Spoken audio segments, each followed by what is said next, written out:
Joia. Bom, podemos começar então, né? Então, em primeiro lugar, eu queria agradecer, né, a presença de vocês. Estava dando uma olhada aqui. Nós somos 28, então é de ficar muito feliz que a gente tenha uma presença assim, né? Eu fiz questão de ter webconferência, se Deus quiser, dará certo toda semana, porque eu gostaria de estar o mais próxima de vocês possível, tá certo? Então, além da webconferência, eu vou tentar fazer uma coisa que eu não sei como é, mas aprenderei e tentarei postar para vocês, que são vídeos curtos, mostrando para vocês eu tentando programar, como é a minha forma de pensar quando eu estou programando. Tudo isso no intuito, né, de fazer uma relação mais próxima, construir uma relação mais próxima com vocês, para que a tecnologia seja algo que nos ajude, né, e que nos aproxime e que nos faça aprender a programar, tá certo? Então, se em algum momento vocês, professora, não estou entendendo, não estou escutando, não entendi, não compreendi, levanta a mãozinha, ou então aqui do lado direito de vocês, imagino que deva aparecer do lado direito, perdi essa aula, eu estou gravando e imagino que dentro de 24 horas essa aula fique disponível para vocês. Então, vamos fazer esse teste, quando nossa webconferência acabar, essa aula deve ficar disponível, então vocês conseguem ver quantas vezes vocês quiserem, tá? Então, a ideia é realmente disponibilizar o máximo de recursos no intuito de vocês poderem aprender, né? Então, em primeiro lugar, eu também queria me apresentar um pouquinho para vocês, né? Como ao longo da disciplina eu também vou conhecer vocês pouco a pouco, já conhecer pelo nome, já saber as dúvidas, já saber os pontos fortes e os pontos fracos de cada um e poder ajudar melhor vocês junto com essa equipe fantástica que a gente tem de tutores virtuais, tá? E também toda essa infraestrutura que a gente tem nos polos, espero que a gente consiga fazer um trabalho fantástico e ajudar vocês aí. Então, eu queria me apresentar, né, para a gente tornar realmente a coisa mais humana, mais pessoal. Vai ser uma apresentação rápida, né? Em primeiro lugar, meu nome é Renata Souza e eu sou mãe de Gabriel e Rafael. Gabriel tem 5 aninhos, Rafael tem 3 aninhos. E eu, assim, sou realmente louca por programação e já tenho muita vontade de ensinar eles um pouquinho desse mundo da lógica, né? Em segundo lugar, essa aqui é a minha experiência profissional, eu não vou narrar toda, né, para não entediar vocês, mas eu queria mostrar a vocês que eu já tenho uma larga experiência como professora, tanto como professora de ensino superior, ensino à distância, ensino presencial ou através, né, de plataformas como essa no Moodle, né, no IFBA não é minha primeira experiência, eu já trabalhei aí 5 anos com a Universidade Federal Rural do Pernambuco e a UAB, e me apaixonei por essa modalidade, sou realmente muito entusiasta, né, gosto, acho que realmente é o futuro da educação. Bom, se vocês quiserem saber também, eu tenho uma bagagem. Isso, introdução a EAD. Certo?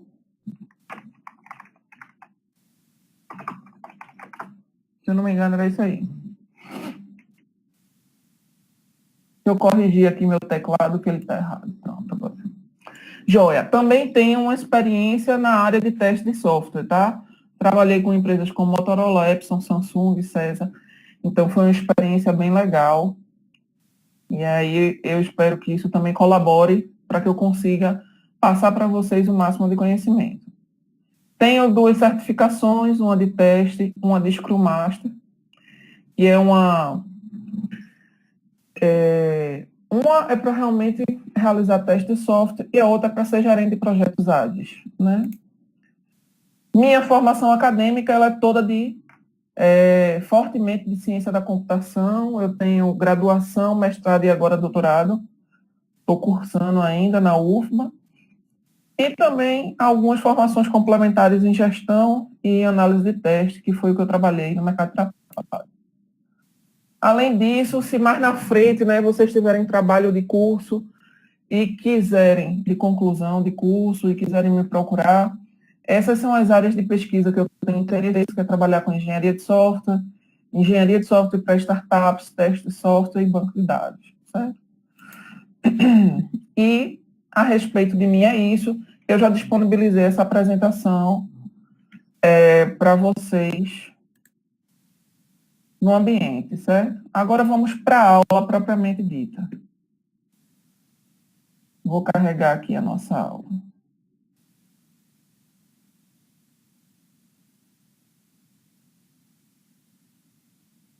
Pronto, ela está aqui carregando.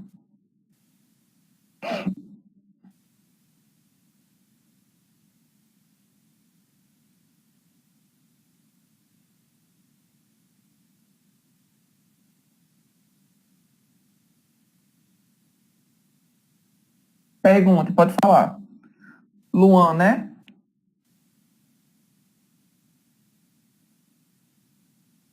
Agora que a gente esquentou, vamos começar de verdade. Posso ir? Vamos lá, os slides vão ficar disponíveis. Isso, estão disponíveis já no ambiente. Agora, antes da aula, minutinhos antes, eu disponibilizei, Emerson. Certo? Vamos lá. Isso aqui é o que a gente vai ver um pouco hoje, tá? Então, essa parte da ementa, ela é importante, né? Eu procurei colocar o que a gente vai trabalhar, se vocês observarem, é o assunto das 8 semanas. Então, eu dividi o nosso assunto aí. Na primeira semana, observem que é apenas uma introdução à linguagem, né? Eu vou estar tentando familiarizar vocês com o ambiente. Renata, essa primeira semana eu não entendi, eu perdi, ainda não acompanhei, não tem problema, né? Eu vou dar essa aula, ela vai ficar disponível quando for na semana que vem, quando eu for dar constantes variáveis e operadores, eu vou novamente fazer uma breve revisão dessa aula dessa semana para fazer com que essa informação ela fique mais, certo? E aí, se vocês tiverem, ou seja, vocês vão ter um período de uma semana para poder realmente ter certeza se vocês compreenderam o que eu apresentei para vocês hoje, se vocês vão estar entendendo o que eu disponibilizei para vocês no ambiente. Isso, eu fiz uma correção, Luana, no ambiente, certo? Porque eu montei duas disciplinas. Eu tinha montado linguagem de programação e orientação a objetos 1, tá? E eu acabei colocando todo o material igual nas duas. Essa disciplina que eu estou dando para vocês, ela se chama linguagem de programação. Deixa eu ver se está corrigido aqui no ambiente.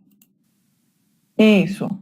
Se vocês observarem lá no ambiente, tem lá agora linguagem de programação. Deixa eu ver se no painel também está aparecendo certinho. Se vocês observarem no painel,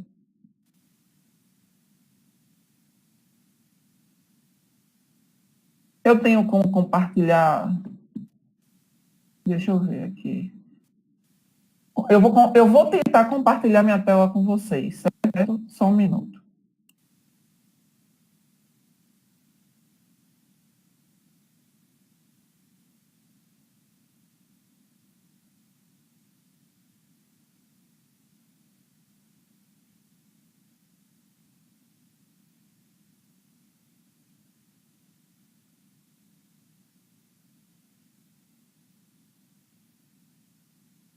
Vocês estão conseguindo ver minha tela?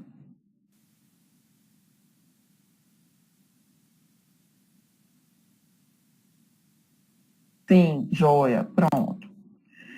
Então, observem que aqui tinha linguagem de programação O1 e aqui embaixo linguagem de programação. Certo? Então, eu cometi uma falha. Quando eu vi este nome, linguagem de programação O, eu montei no ambiente uma disciplina. E aí o coordenador me informou em tempo que o correto era dar para vocês linguagem de programação, que é uma disciplina que é dar a linguagem de programação C para vocês. que vocês não tiveram ainda. Está correto isso?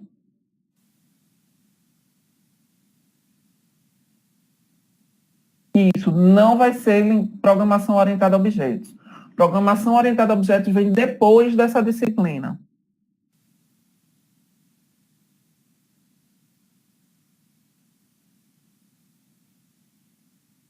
Joia, esclarecido. Então, essa falha foi só por conta disso, porque como sem querer veio os dois nomes, eu prestei atenção e montei uma disciplina.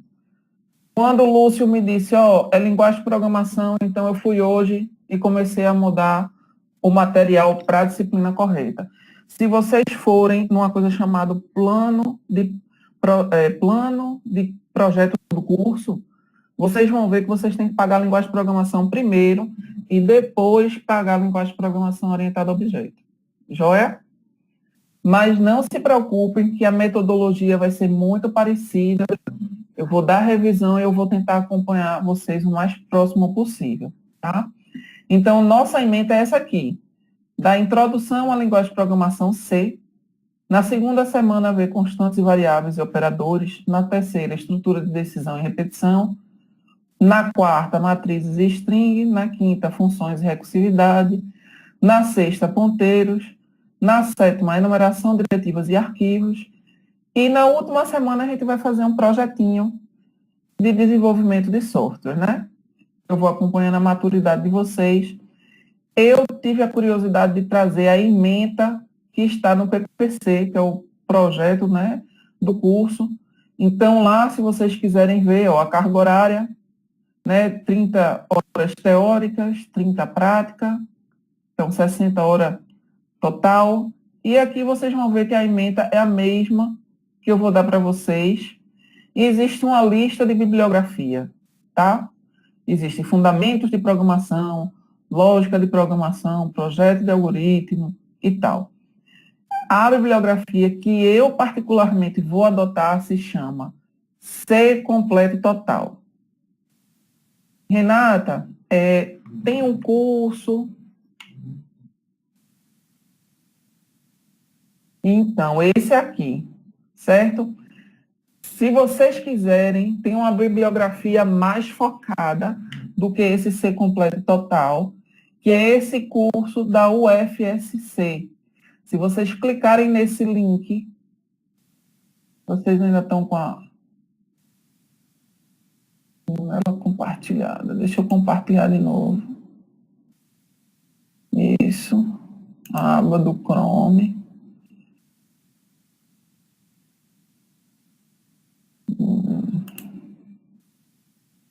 Não abriu. Deixa eu cancelar. Se vocês clicarem aqui nesse link, não está abrindo aqui. Deixa eu ver se eu abro aqui.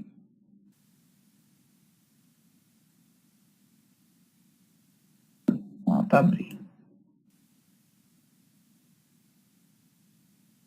Ai, Renata, não estou entendendo você, não compreendo muito bem.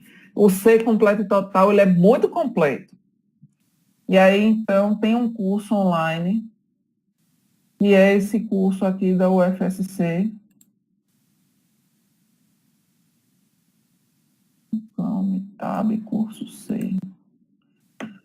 Vocês conseguem ver aqui, ó, tem aula 1, introdução, primeiros passos, variáveis, matrizes string, ponteiros, funções. Você clica aqui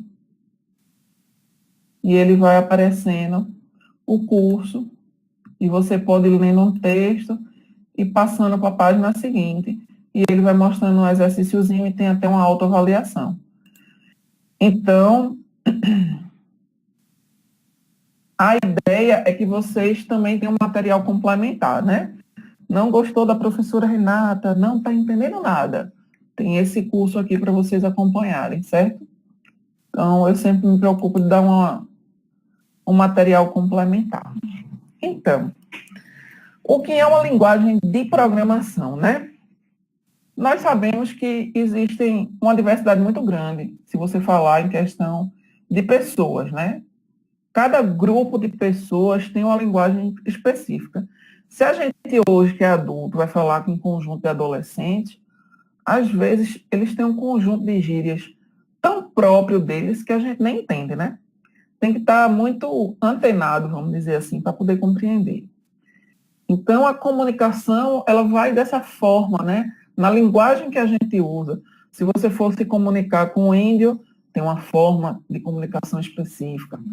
Se vocês conhecerem alguém ou tiverem alguém na família que é surdo, vocês vão ver que a linguagem do sinal é uma linguagem específica, né? Ela é uma linguagem à parte, como se fosse uma pessoa, né, que sabe, por exemplo, nasceu nos Estados Unidos e fala inglês.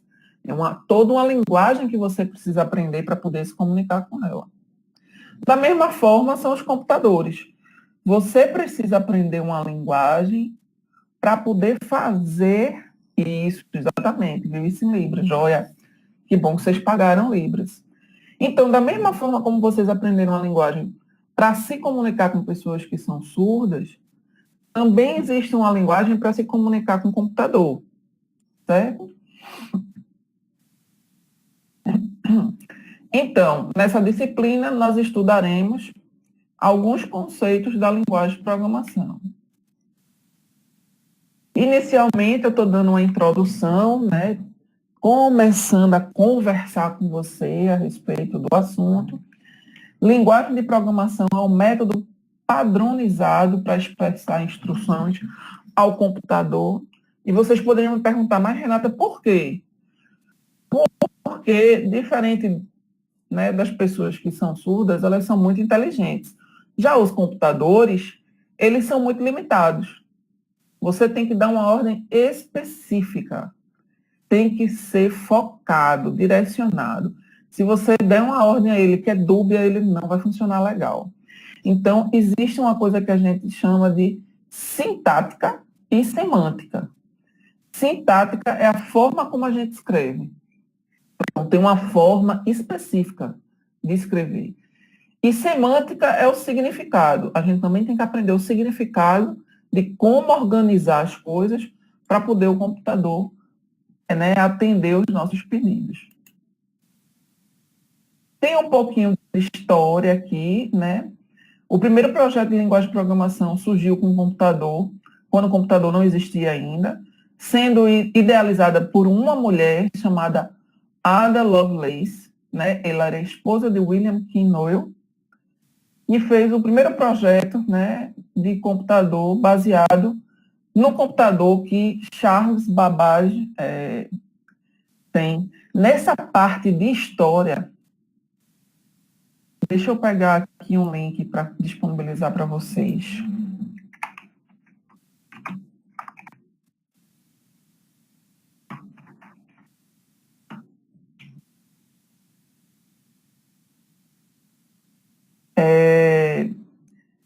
Se vocês quiserem aprofundar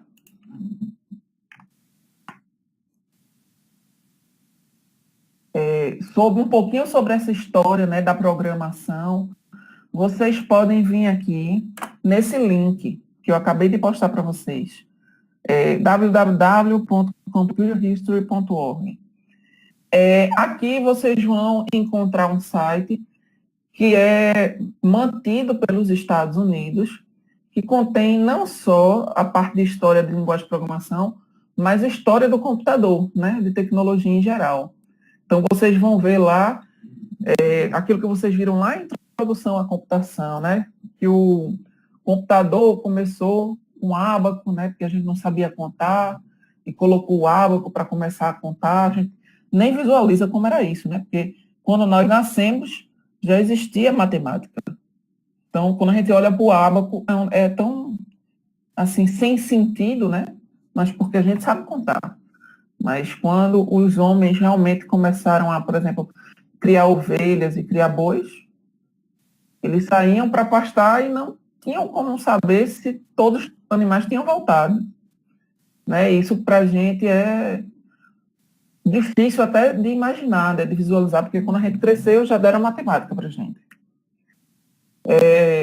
Por exemplo, uma dificuldade que nossos filhos vão ter é porque, por exemplo, para que usava o mouse, né? Se a coisa funcionava na mão, né? Você simplesmente tocando.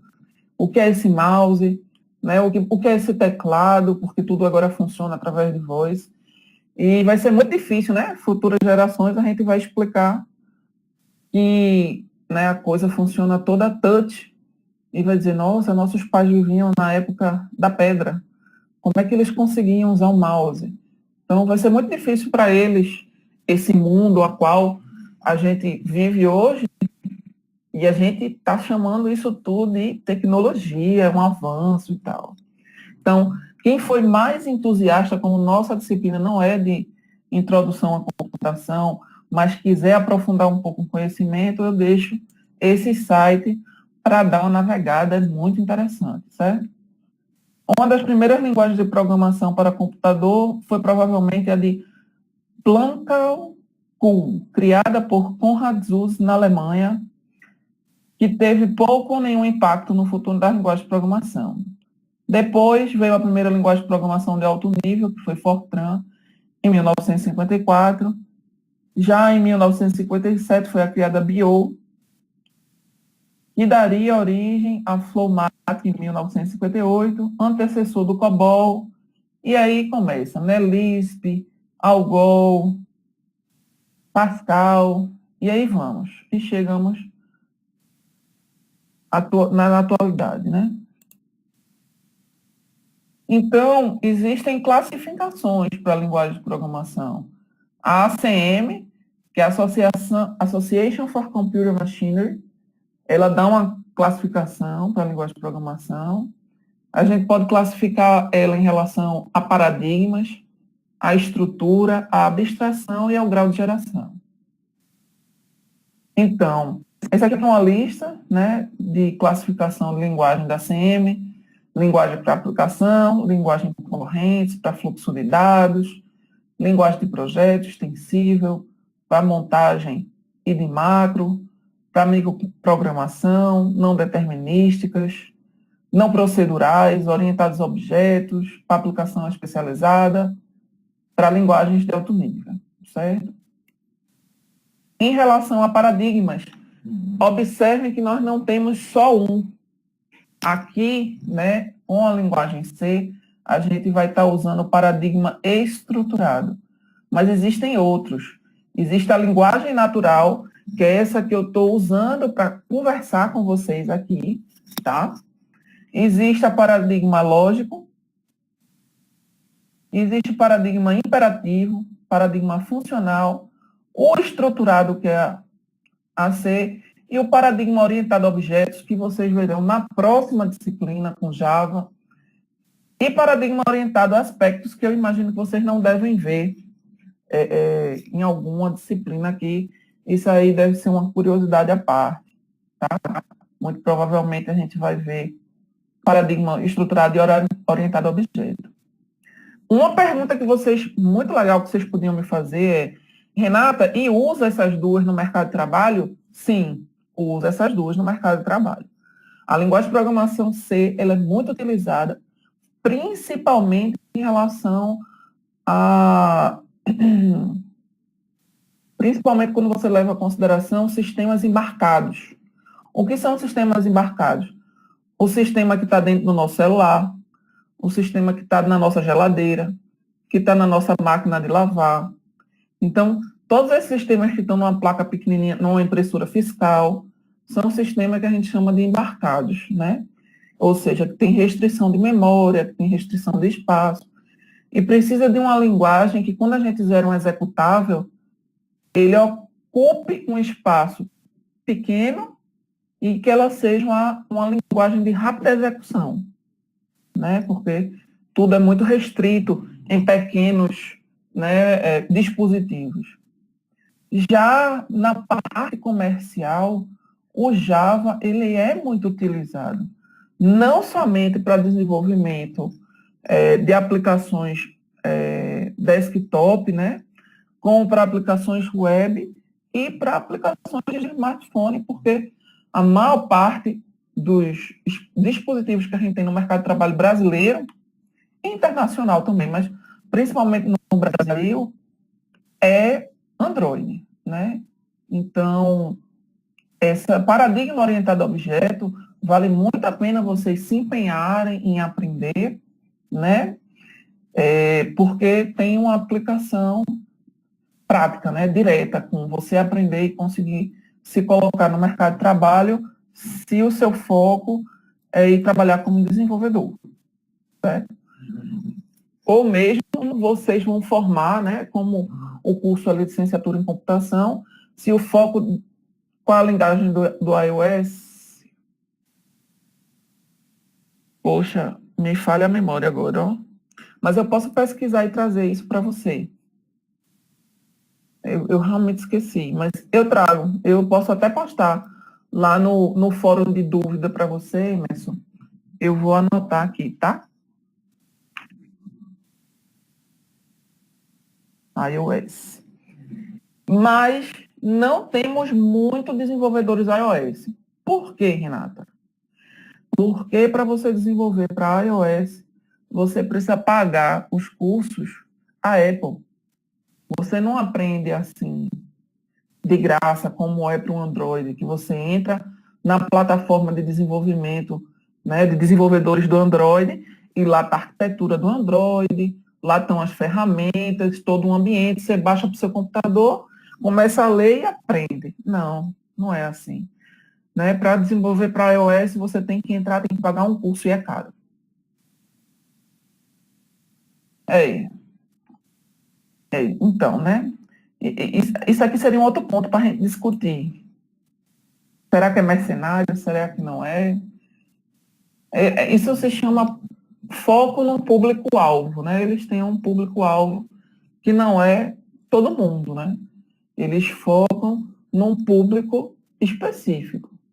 E justo por conta disso, porque eles querem esse público específico, eles elevam o preço. Eles não querem ser uma mercadoria para que todos comprem. Eles querem ser uma marca de ostentação, vamos dizer assim. Joia, Francisco já botou a resposta aqui.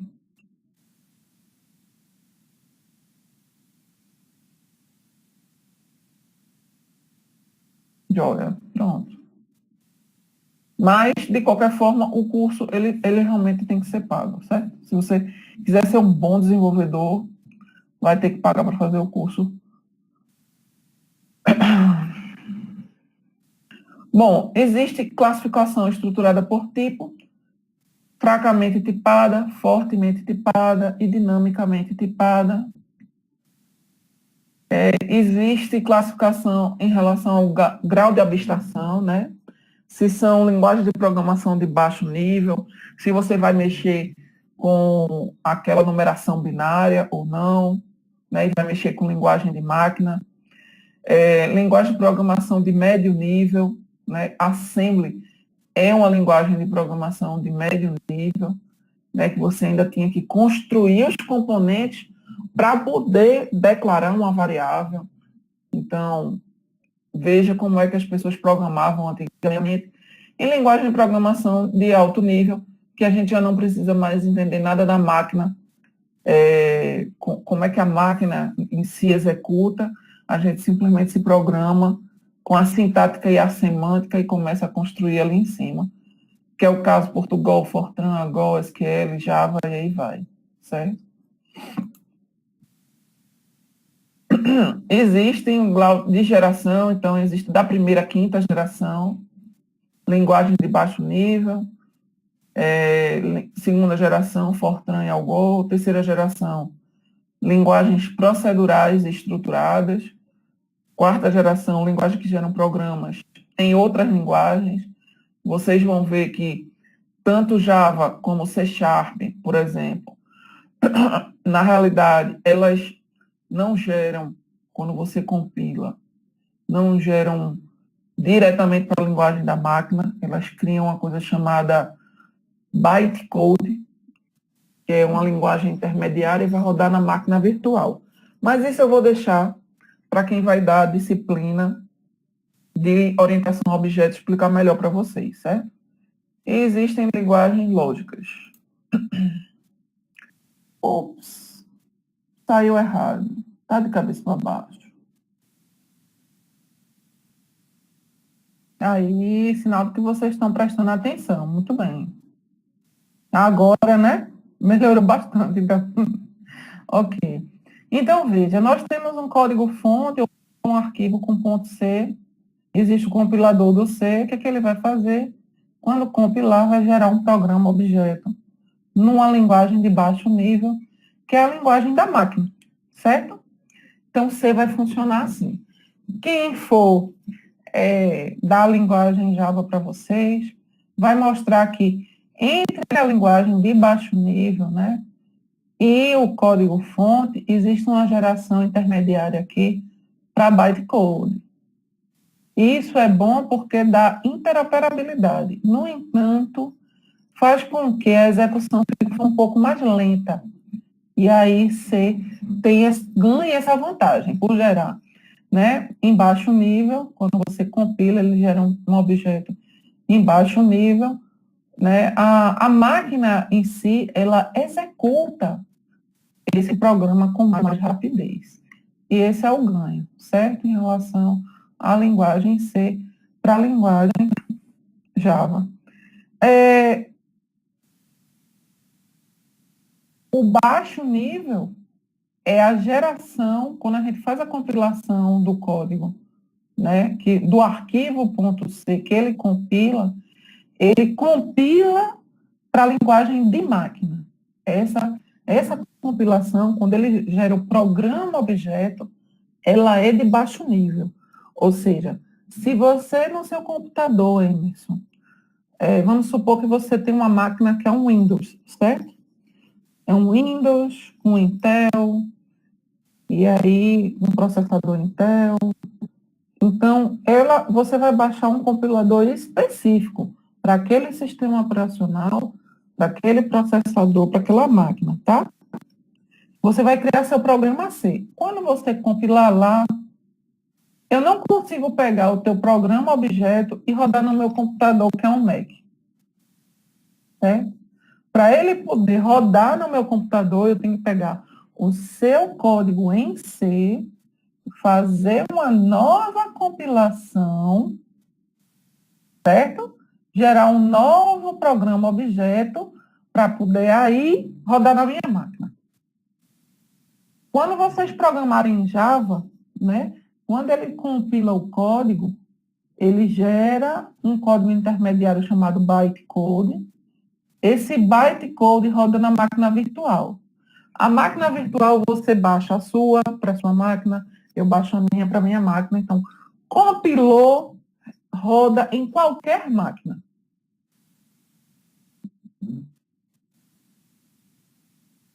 Roda em qualquer máquina.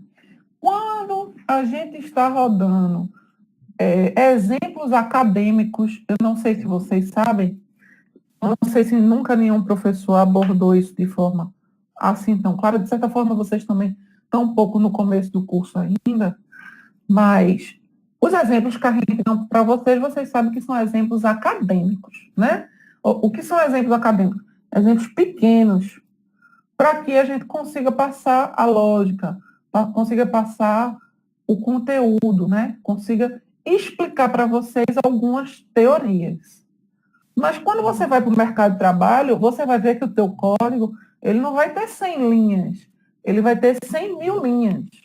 Pode ter 1 milhão de linhas de código, certo?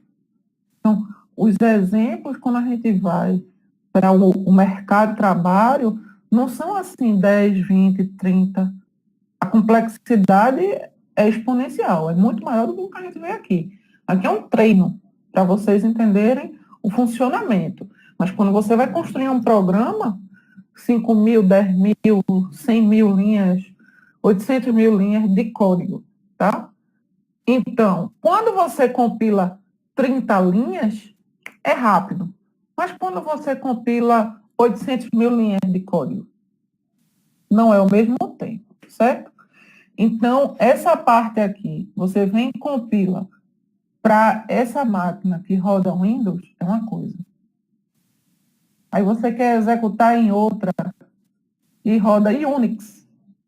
Aí você vai gastar, sei lá, algumas horas para recompilar o teu sistema.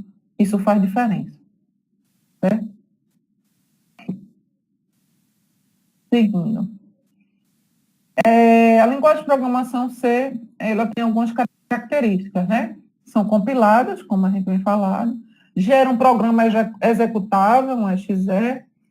Ela é uma coisa chamada case sensitive, ou seja, não faz faz distinção entre maiúsculo e minúsculo, certo? Ou seja, se você declara uma variável chamada Renato, e depois declara uma variável, não, vamos botar nome, e declara uma outra variável chamada nome, elas são diferentes, certo?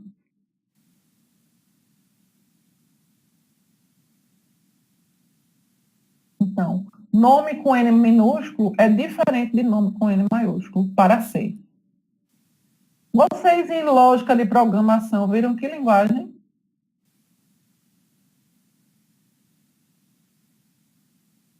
Depois, se alguém puder responder, deixa eu botar aqui.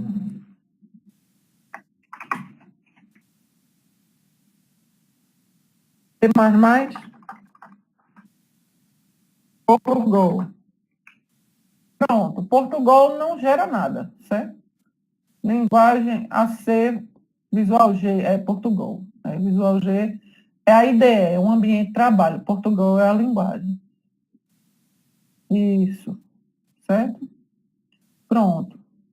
Então, Portugal não era case sensitive, né? Para Portugal, nome com letra maiúscula e nome com N minúsculo era a mesma coisa. É uma linguagem estruturada, permite a divisão de programa em módulos, veremos isso aí. Tem como principal componente estrutural a função, teremos uma semana só para aprender função, certo? Então, essa aqui é a parte principal de um programa, né? Ele começa com essa estrutura aqui, né? Jogo da velha, sustenido, hashtag, como vocês preferirem, include, abre e fecha, sinal de menor, sinal de maior, dentro vai uma biblioteca. Nesse caso aqui, a biblioteca padrão de entrada e saída, que é stdio.h, ou, se nós soubéssemos inglês, veríamos que são a contração para Standard Input e Output, certo? Então, é entrada e saída padrão. Um comentário é feito assim, com barra, asterisco, asterisco, barra, ou um comentário de uma linha, barra, barra, certo? A parte principal do programa é essa aqui, começa com int main, e dentro nós temos um bloco.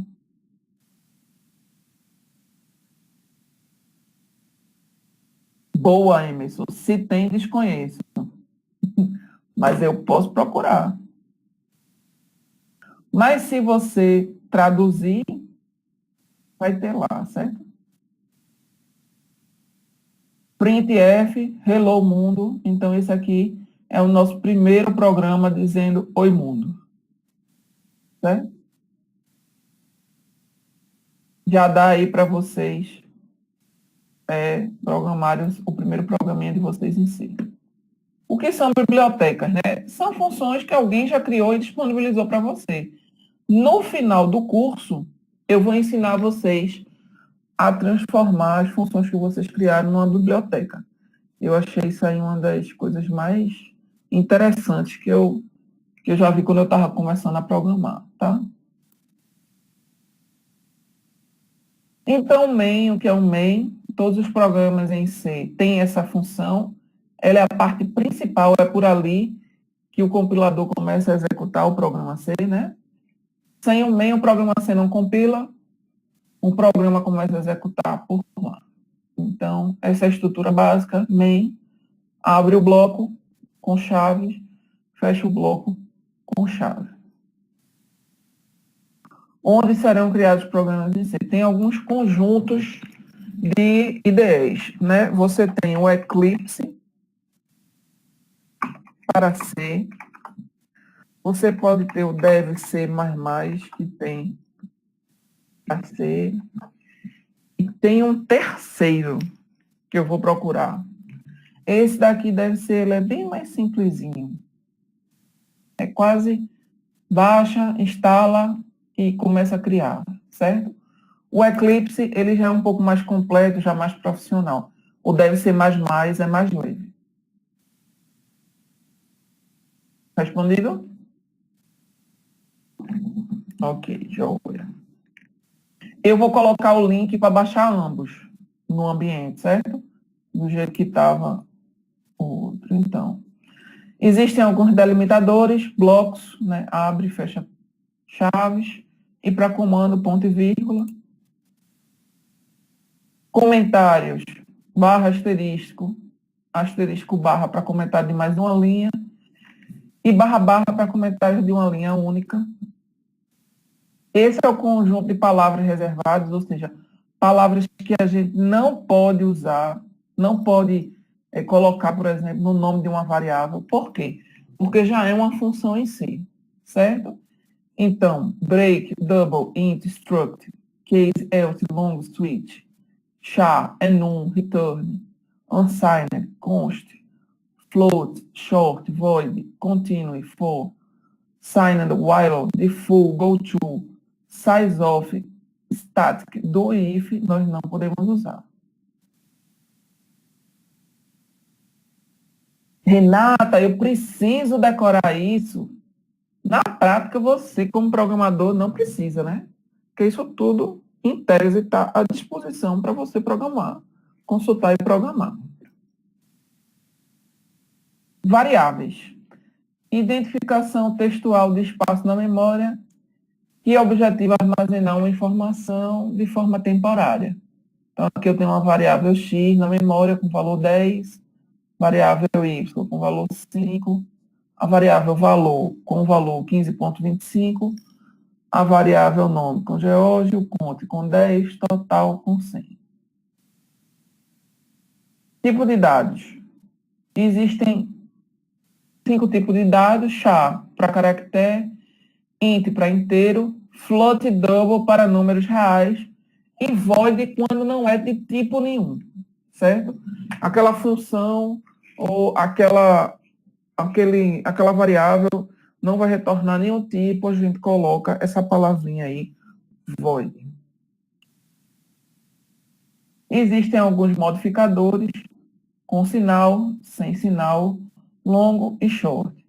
Isso são modificadores de variáveis ou modificadores de funções, certo? Quando formos tratar da aula de variáveis, vamos aprender a usar isso mais especificamente. Então, essa aqui é uma tabelinha com todos os tipos de dados primitivos, ou seja, básicos, que a gente já pode usar na linguagem C, tá? Não vou ler todos para não fazer vocês dormirem, porque nosso tempo está acabando. Constante são valores que são mantidos fixos pelo compilador. Então, eu posso declarar uma variável e dizer que ela é constante. Existem algumas constantes que a gente pode usar. Barra F faz o backspace, né? Faz o cursor retroceder um pouco.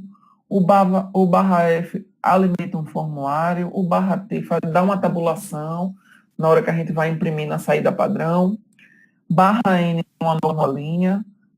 Barra asterisco, barra aspa, mostra uma aspa. Barra apóstrofo, mostra um apóstrofo. Barra zero indica nulo. Barra barra, coloca uma barra disponível para vocês na impressão.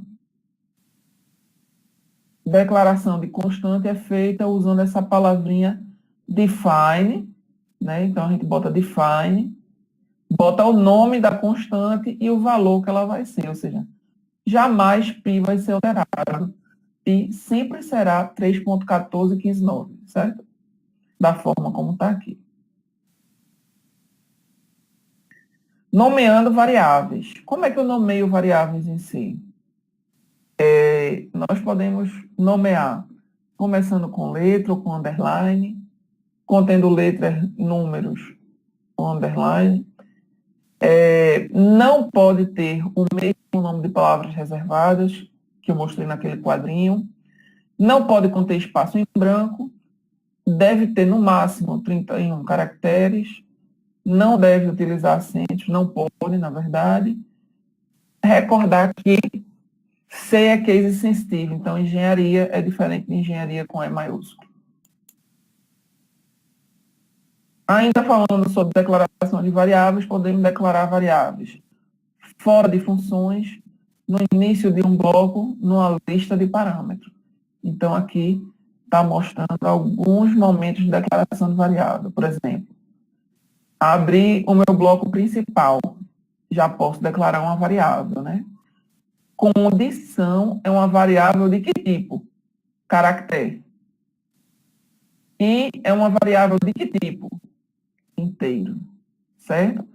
E está sendo declarada logo no começo do bloco main. Já aqui, o for é uma estrutura, teremos uma aula para conhecer o for mais especificamente.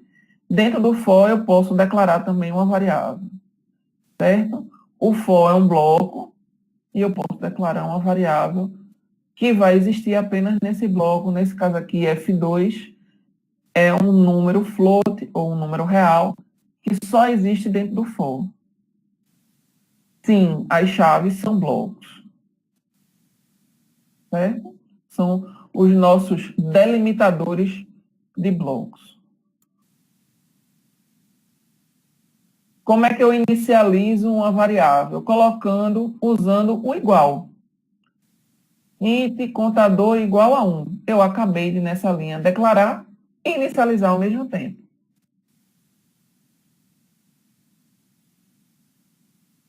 Aí. E aqui, fiz diferente, né? Declarei int contador nessa linha e na segunda linha eu declarei contador, eu inicializei, né? Só tem uma falha aqui que nós deveríamos ter um ponto e vírgula aqui, tá? Tem sempre que ter um ponto e vírgula no final de cada comando. Entrada de dados. Eu consigo receber dados, né, da entrada padrão com o scanf nesse formato. E aqui tem algumas formatações de leitura. %C é para ler caractere, %D é para ler inteiro, %F para ler real, %S para ler um string. Isso, joia. Então, um exemplo de entrada de dados. Eu tenho uma variável chamada variável e eu tenho um float chamado variável 2. Mais uma vez, faltou um ponto e vírgula aqui, tá? Tem que ter um ponto e vírgula igual aqui. Aí eu coloco scanf, %D, %F, e comercial variável, vírgula, e comercial variável 2. Para leitura, eu preciso dizer que tipo eu vou ler, para ele esperar a leitura de duas variáveis, do tipo inteiro, do tipo float, e eu coloco as variáveis nas quais elas vão ser, que vão receber esses valores na sequência, e sempre com o i comercial na frente. Essa é a forma de usar o scanf. Certo? Aí, só reforçando. Bom, como no meu relógio nós chegamos a 9h30, eu acho que por hoje nós podemos parar, certo? E aí a gente dá sequência na quarta-feira que vem, quando nós teremos uma nova aula, né? E aí eu vou revisar alguns assuntos rapidinho, né, de variáveis e constantes, e aí a gente dá seguimento a essa parte de entrada e saída de dados. Joia? Sim, vai ficar disponível, Rogério. Vou disponibilizar já hoje, tá? Essa semana eu vou colocar um exercíciozinho bem light para vocês, né? Bem tranquilo, assim, vocês só vão precisar entrar no ambiente e participar de um glossário, colocando termos, né, ou informações a respeito da linguagem que a gente discutiu hoje, que vai estar nesse material, joia? Então, a ideia dessa semana era mais esquentar, que vocês entendessem como é a minha metodologia, né, que a gente conseguisse fazer um momento para que vocês me vissem, para que a gente se conhecesse, né? Para que vocês escutassem minha voz e a gente começasse a ver a aula. Quando for na aula que vem, muito provavelmente eu vou fazer um resuminho rápido do que eu já dei e vou continuar a partir do slide 23. Joia? E aí sim, semana que vem, a gente já vai começar a esquentar com um pouquinho, né, mais de exercício, já começando a colocar um pouquinho a mão na massa. Gostaria que vocês focassem. O glossário já está disponível, já está disponível. Eu acho que já, mas eu vou entrar e vou me certificar, certo, John? Eu entro e confirmo que isso está lá. Já eu vi que está, mas eu posso dar uma confirmada. Se não tiver, podem entrar lá no fórum e gritar e dizer, Renata, dá uma olhadinha aqui que disponibiliza. Joia? Já está disponível, já estão conseguindo ver. Bom, obrigado pelo feedback. Queria que vocês focassem em tentar baixar um ambiente, instalar, tentar usar, criar um Oi Mundo, como está aqui na apresentação. E preencher esse, eu vou dizer, descrever direitinho a atividade lá para vocês pegarem um termo, né, que vocês aprenderam novo e postar lá no glossário para a gente, certo? Então, essa semana é mais esquente, vocês não vão precisar preencher essa atividade do glossário para eu poder pontuar, né? Para eu ver que vocês já chegaram, que vocês já estão no ambiente. E se alguém tiver alguma dificuldade em como instalar, bota uma dúvida que eu vou respondendo e os tutores virtuais também vão ajudando a gente, vão dando suporte. Combinado? Se não sentir a vontade de mandar dúvidas pelo fórum, manda mensagem. Joia? Tem mensagem lá, vai na mensagenzinha inbox, manda para mim, manda para os tutores. Estamos à disposição de vocês. Não deixem de manifestar a dúvida de vocês, né? Quanto mais cedo, mais fácil da gente sanar. Então, Suzane, eu acho que você não teve no começo. O que aconteceu? Deixa eu bater uma foto aqui.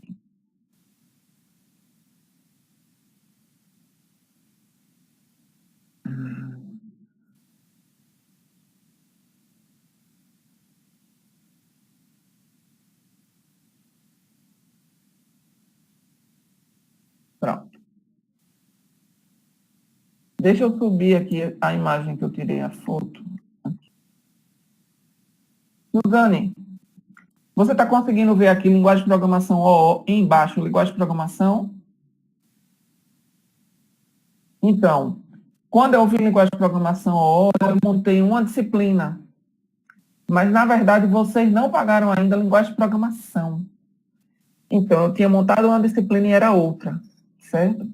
Então, o que aconteceu é que eu troquei a disciplina da terça para quarta de linguagem de programação orientada a objeto para linguagem de programação, certo?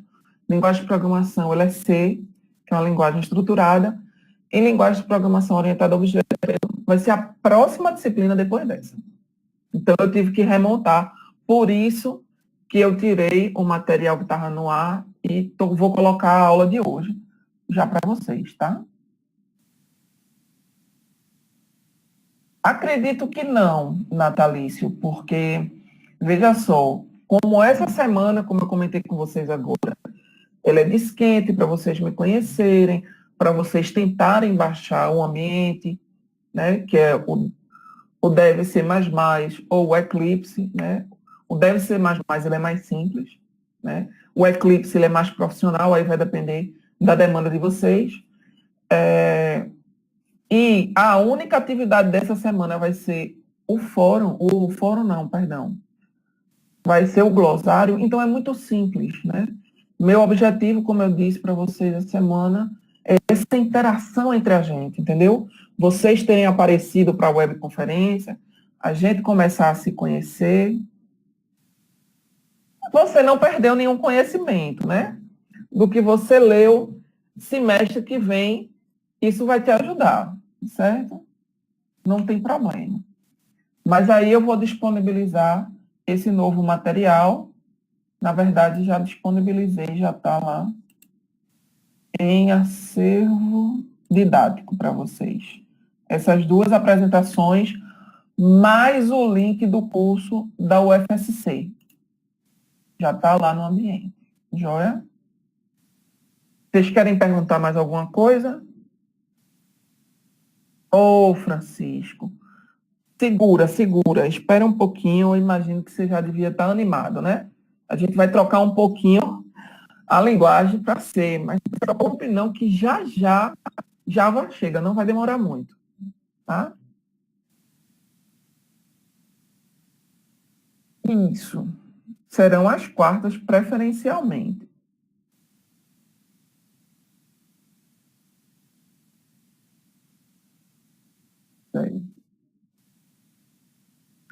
Ô, Lincoln, eu também, mas faz parte da ementa, eu não posso mudar. Seria legal, Python. Mesmo horário, 8h30 às 9h30. Vocês preferem mais tarde? Não é mais cedo porque eu não posso, né? Aqui em Salvador o trânsito é louco, então eu não chego em casa antes desse horário. Joia. E essas carinhas tristes é por quê?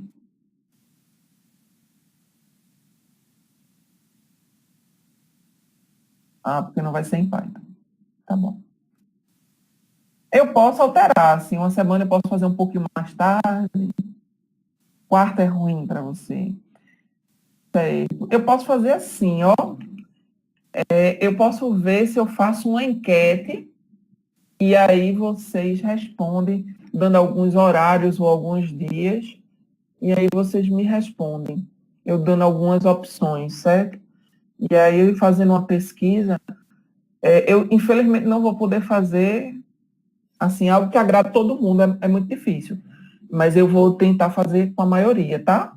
Essa semana eu disponibilizo um enquete para vocês responderem. Tá bom? Eu vou colocar algumas opções e aí vocês respondem cada um de acordo com o seu gosto. E aí o horário que tiver mais pessoas, eu pego aquele horário e aquele dia, joia? E a gente faz uma coisa assim mais participativa, né?